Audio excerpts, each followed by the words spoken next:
L'allégorie de la caverne, racontée dans le livre 7 de la République, compte parmi les passages les plus célèbres de Platon. Elle décrit les différents degrés et étapes de la connaissance. Des hommes sont enchaînés au fond d'une caverne, le dos tourné à l'entrée. Derrière eux, en hauteur, se trouve un feu.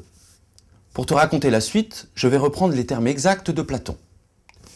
Entre ce feu et les prisonniers, imagine la montée d'une route, en travers de laquelle il faut te représenter qu'on a élevé un petit mur qui la barre, pareil à la cloison que les montreurs de marionnettes placent devant les hommes qui manœuvrent celle-ci, et au-dessus de laquelle ils présentent ces marionnettes au regard du public.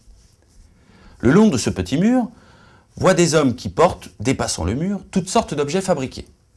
Des statues, des animaux en pierre, en bois, façonnés en toutes sortes de matières. Le feu projette l'ombre de ces objets au fond de la caverne. En bas, à cause de leur chaîne, les prisonniers sont incapables de se retourner et de comprendre qu'ils ne voient que des ombres. Ils prennent donc les ombres pour la réalité et la lumière du feu pour la vraie lumière.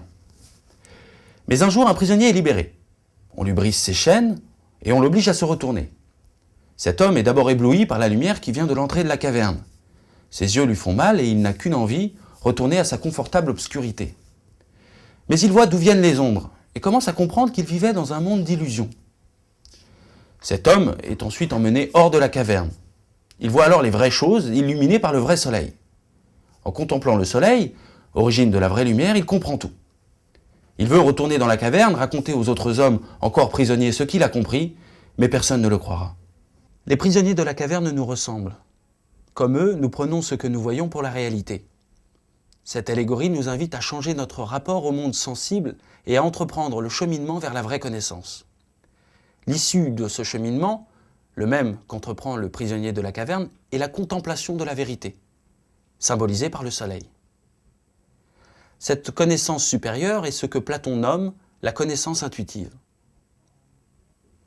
Platon distingue le monde sensible, accessible au sens, au monde intelligible, c'est-à-dire au monde des idées, accessible à l'âme. Pour Platon, c'est l'intelligible qui fonde le sensible. C'est pour ça qu'on dit que sa pensée est un idéalisme. Pour passer du monde sensible au monde intelligible, pour passer de l'apparence des choses à l'essence des choses, il faut quitter la caverne des apparences et se tourner vers la lumière de la connaissance. L'idée d'un chemin à parcourir pour sortir de la caverne des illusions a inspiré le film Matrix des frères Wachowski. Dans ce film, les hommes sont esclaves sans le savoir. Ils vivent dans un monde, la matrice, où tout n'est qu'illusion et apparence. La matrice évoque la caverne platonicienne.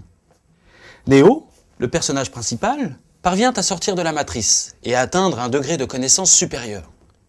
Après sa libération, comme dans l'allégorie, il est ébloui par la lumière.